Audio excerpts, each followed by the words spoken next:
Well, thank you, Michelle. In the name of full disclosure, for those of you here in the last session, Michelle is part of the group that's trying to move the Lost Stories project forward, so she's not an innocent observer. Okay, now I'm just looking down here because this thing is not charging. Okay, there we go. Okay, so thanks for everyone for coming. For some of you who've been here for a while, thanks for staying. So these comments are about the Lost Stories project that some of you know includes a film which was screened just before this session. So for those who've seen the whole film, the point of these comments is to provide some context for what you've seen. For those who didn't, there is a short clip. Sorry about that for those who've already endured this one. So you'll see it looks a little different. A short clip at the end, and you can see the whole thing, in fact, from the website whose address is on the screen, which may make some of you wonder who were sitting here before why you couldn't have just seen it at home instead of having to sit in the room. But film watching should be a collective experience. So in the 20 minutes or so that I have, I'm going to talk about what the Lost Stories project is in somewhat broad terms, to explain what brought me to the project. Discuss the challenges making the pilot, and so the Making Thomas Widd part, the title, and finish with a short clip. And after everyone has spoken, I look forward to the discussion. So, the Lost Stories project is designed to collect from the public, that is to crowdsource little-known stories about the Canadian past, to transform those stories into inexpensive works of public art on appropriate sites, and to document the process by way of a series of short films available in English, French, and other appropriate languages. So, the origins of the project. I've had an interest for a long time about how the past is represented in public space. Like many others, I've tried to reconstruct the process by which such representations are created, coming to the conclusion, like many others, that when we see an object like a monument, we're really seeing a monument to the people who constructed it.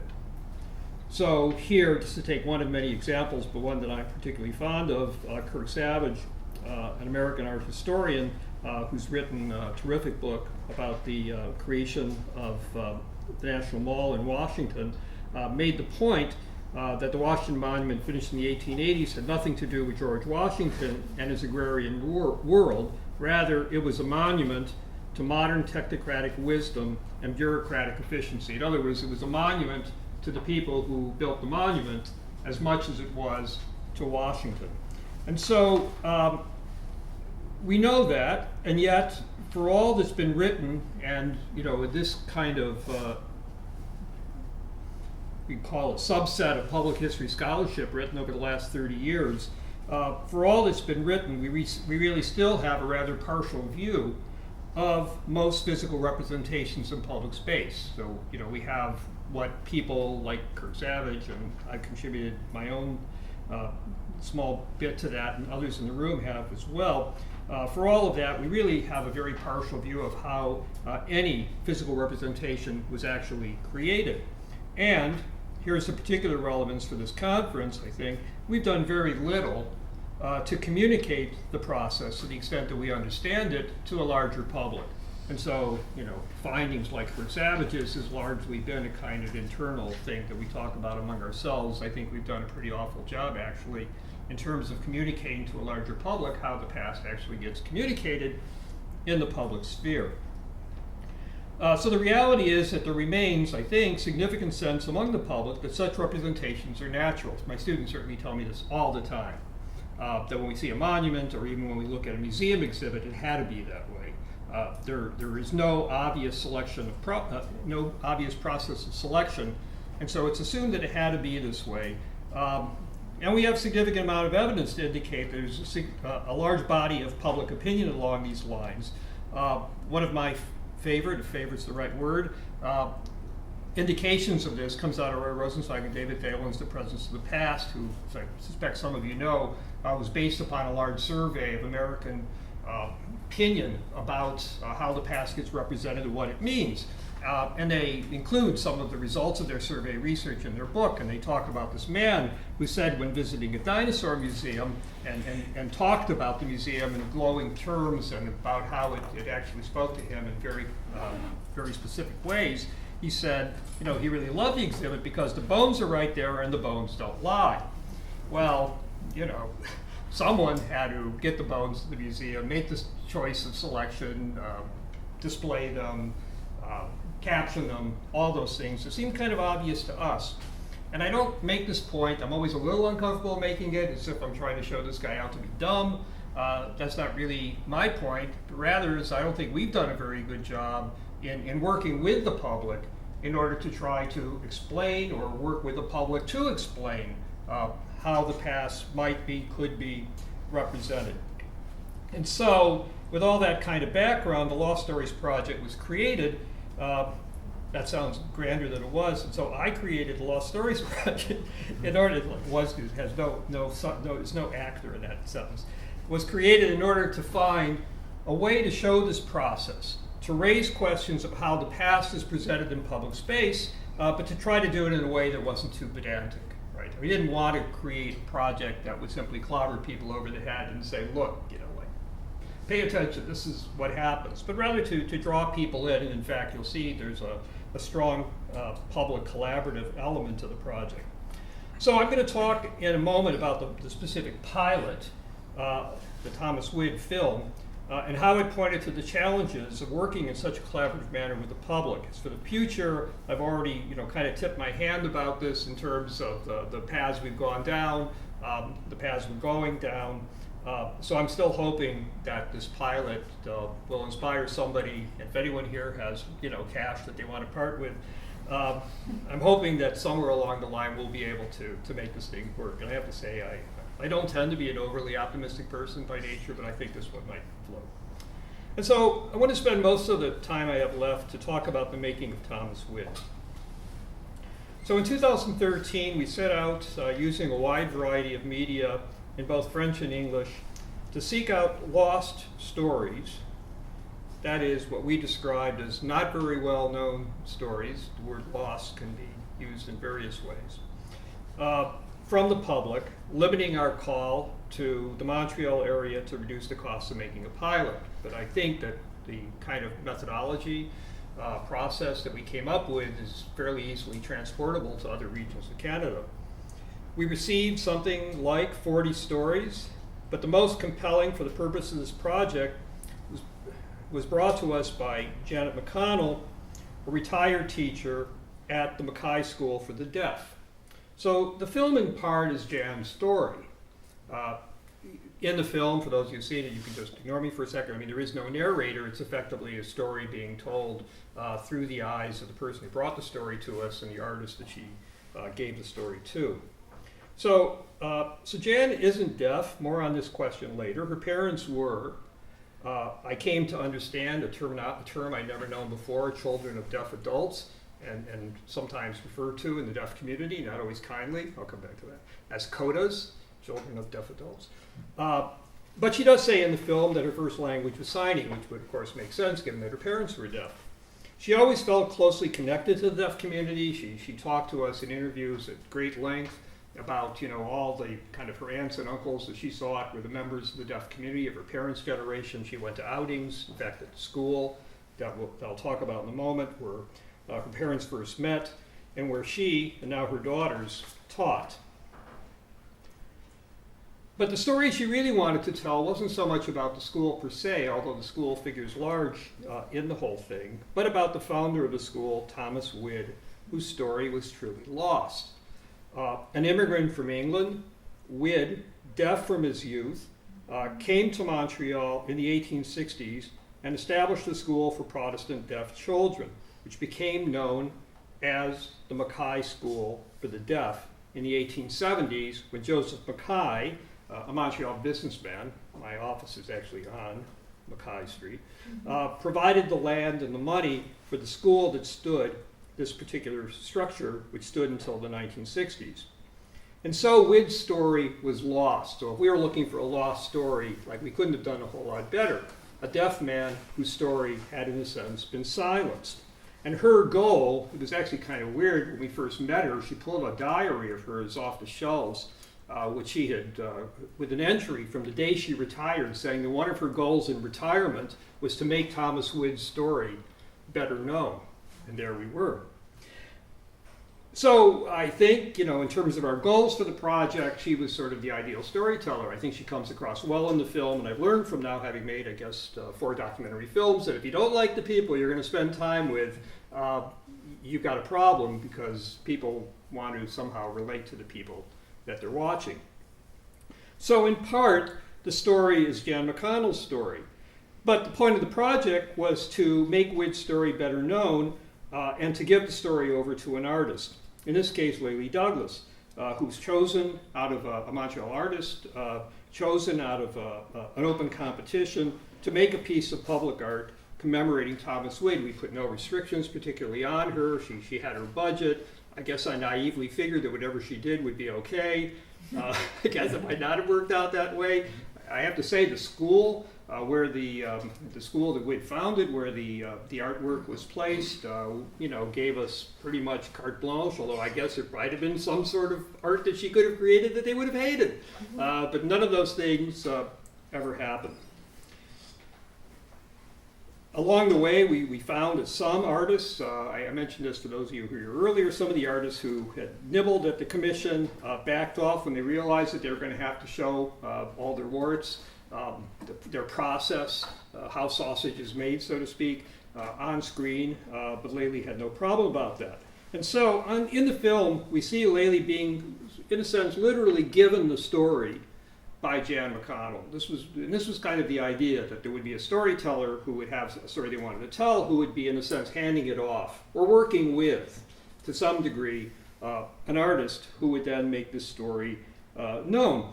And what you see in the film, to a large extent, is Laylie trying to figure out how to do it, which, of course, was the whole point of the exercise, to denaturalize, if you will, the process of representing the past in public space. And so she had... So this is what, after they tore down that kind of Victorian building from the 19th century, this is what replaced it. And that was what she had to work with. That was her raw material. And if I could have $1 for every conversation I had with her about how much she hated this site.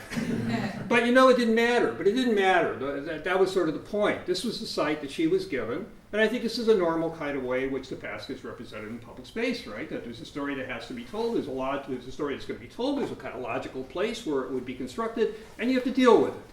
And so when we look at the object, we also have to take into account the constraints that were on the artist. And so Laylie's endless complaining, some of which we hear on film, were pertinent. Moreover, she puzzled over what particular form the historical marker should take.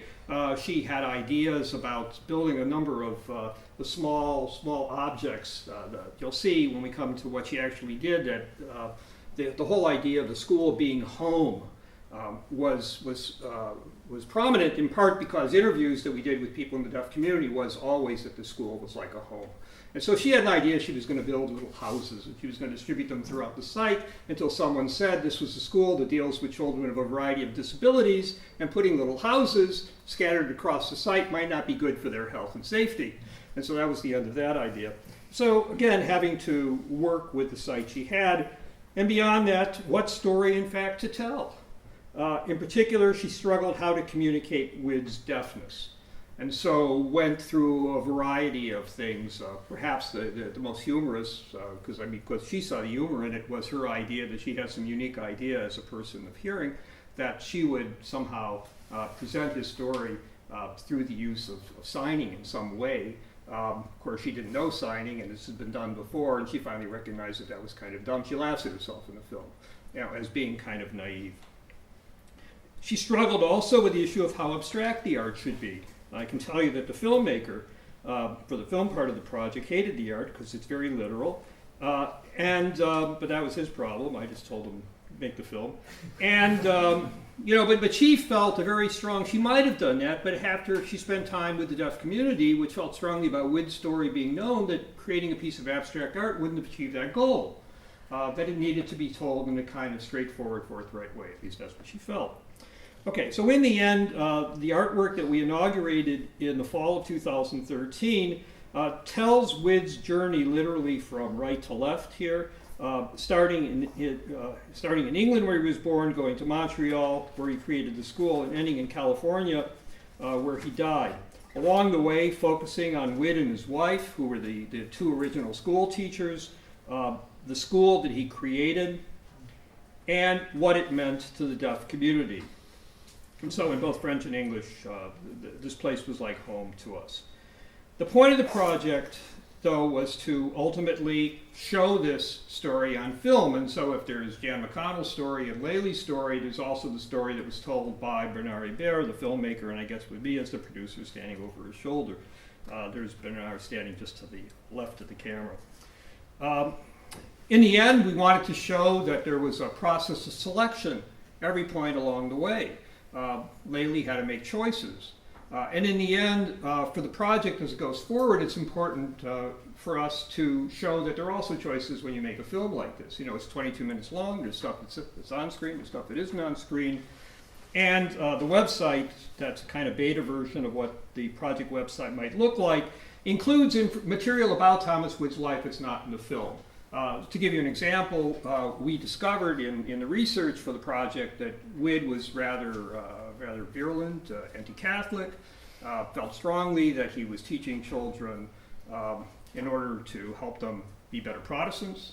And there was nothing unusual about this in the time that he lived, that in mid-19th century Quebec, divisions between language groups, between religious groups rather, were much stronger than between language groups. And yet, for all of that, what did we have to tell the story for? We chose not to tell the story.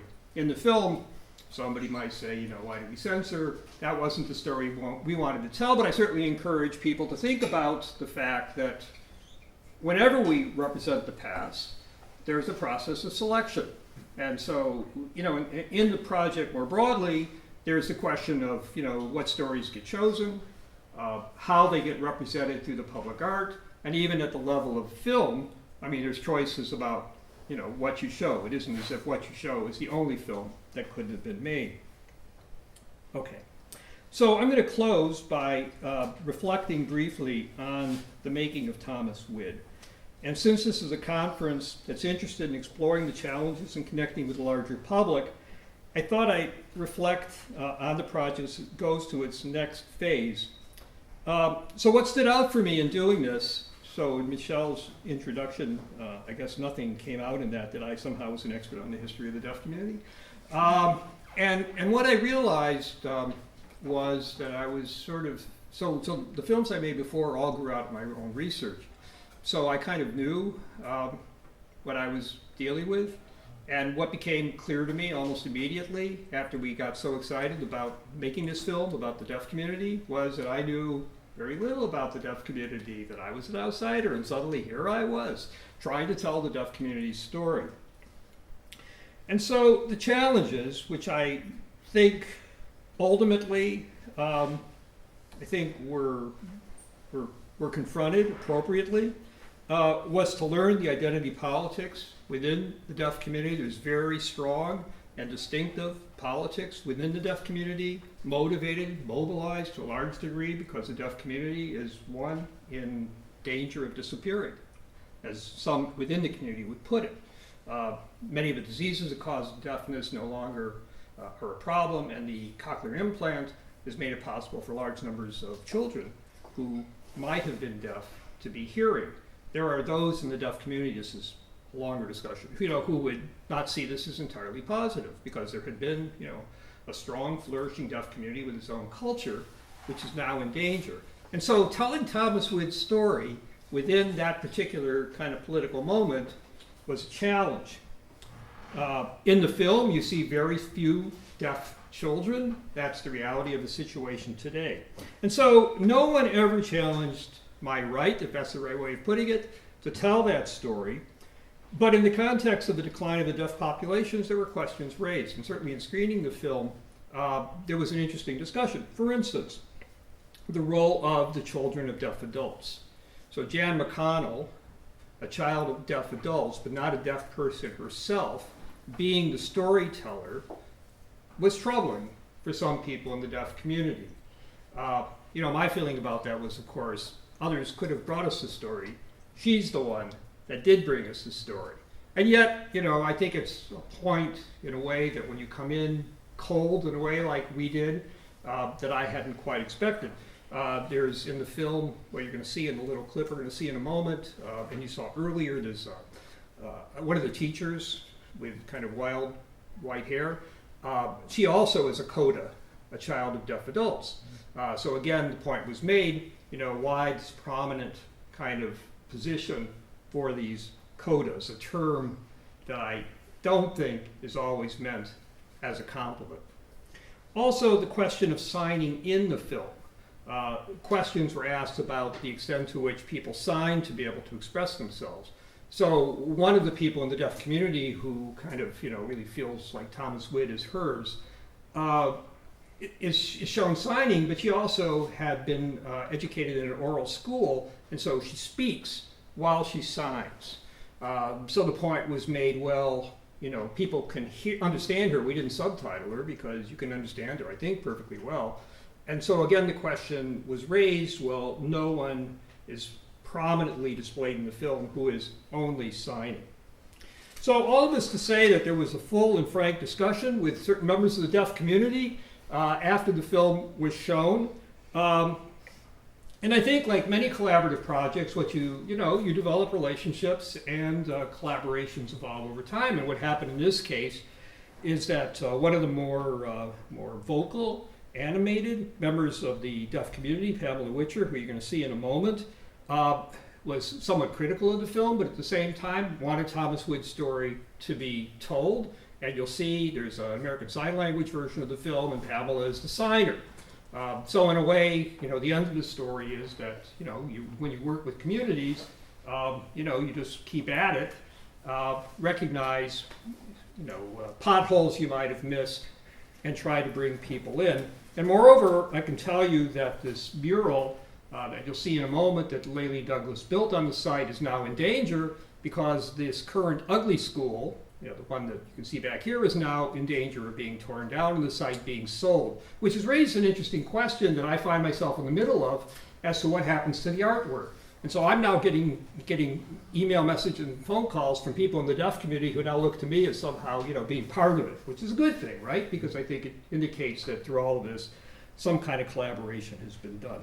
Okay, so for those who haven't seen what I've just been yakking about for the last 18 minutes or so,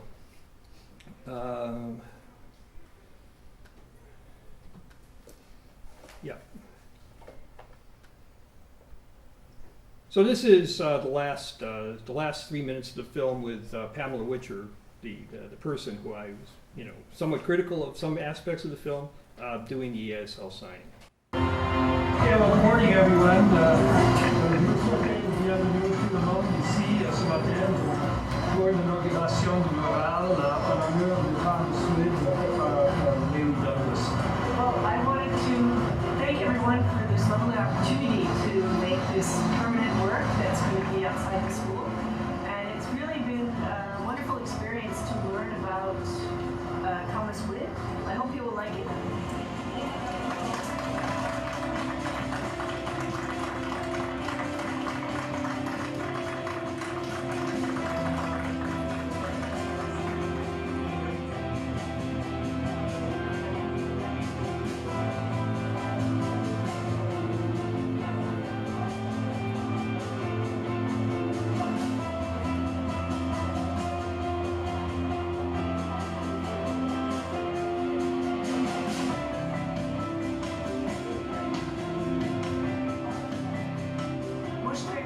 C'est clair que je suis comme presque gênée, tellement les gens étaient contents de voir l'œuvre.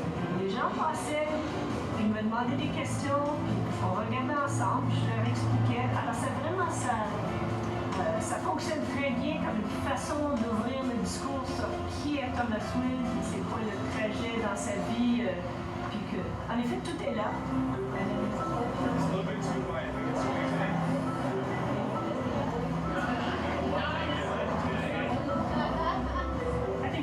Exciting. I think in a way it's really a good time. Certainly the Anglophone deaf community is dwindling, and to have something that might re-excite people and educate them, I think is phenomenal.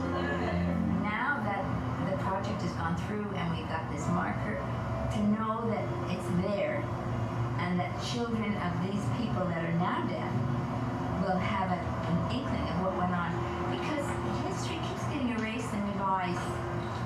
And things things change in the future, so we can't say for sure. But certainly